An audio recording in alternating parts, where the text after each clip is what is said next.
Magsasagawa na ng investigasyon ng National Police Commission kaugnay sa mga pulis na umano'y nagnakaw sa bahay ng isang drug suspect sa Tondo sa Manila. Yan ang ulat ni Ryan Lesigas. Sa pool sa kuha ng CCTV ang pagbaba sa hagdan ng mga lalaking ito na may bitbit na mga bag nitong June 20, 2025 sa Tondo, Manila. Sa video kita na may kasama sila na lalaki na nakaposas.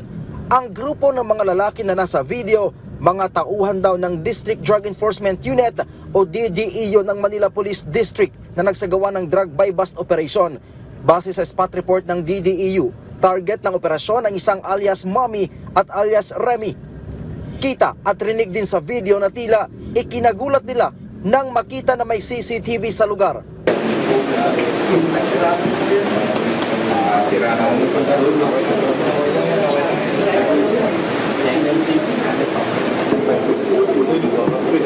Kinatok pa nila ang may-ari ng CCTV na tila may ipinapakiusap.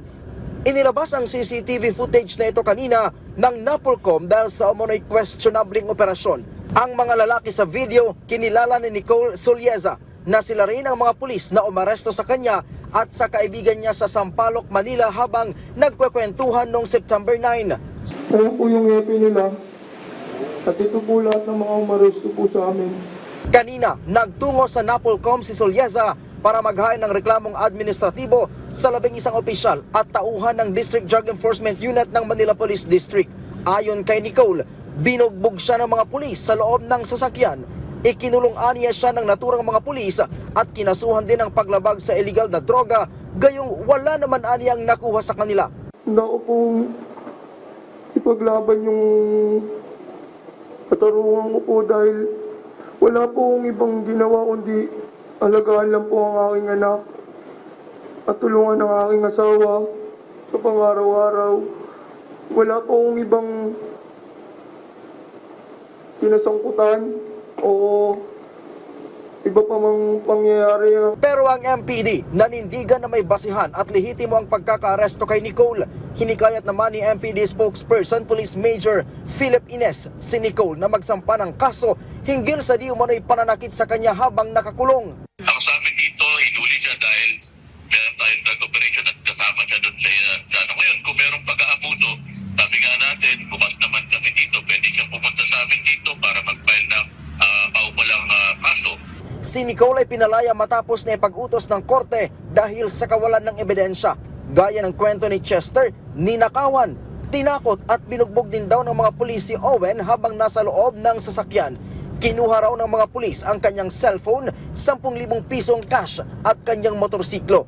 Mula sa 7, nasa 11 pulis na ang natukoy ng NAPOLCOM na sangkot sa insidente. Inatasan na ni NAPOLCOM Vice Chairperson Attorney Rafael Calinisan ang kanilang Inspection, Monitoring and Investigation Service o IMIS na magsagawa ng motu proprio investigation sa nasabing operasyon. Tama na uhulihin mo isang tao habang walang ginagawa. So that should be made clear. Lahat ng tao, kahit sino pa yan, kahit anong estado niya sa buhay, may karapatang pantao yan. Noong Biyernes, naghain na ng kasong administratibo sa NAPOLCOM ang kasamahan ni Nicole na si alias Chester. Nananatili na ngayon sa pihaw ang 19 na opisyal ng MPD DDEU kasama ang 7 pulis na may direktang kinalaman sa operasyon. Mananatili sila sa floating status habang gumugulong pa ang investigasyon. Mula dito sa Campo Crame, Ryan Lesigas para sa Pambansang TV sa Bagong Pilipinas.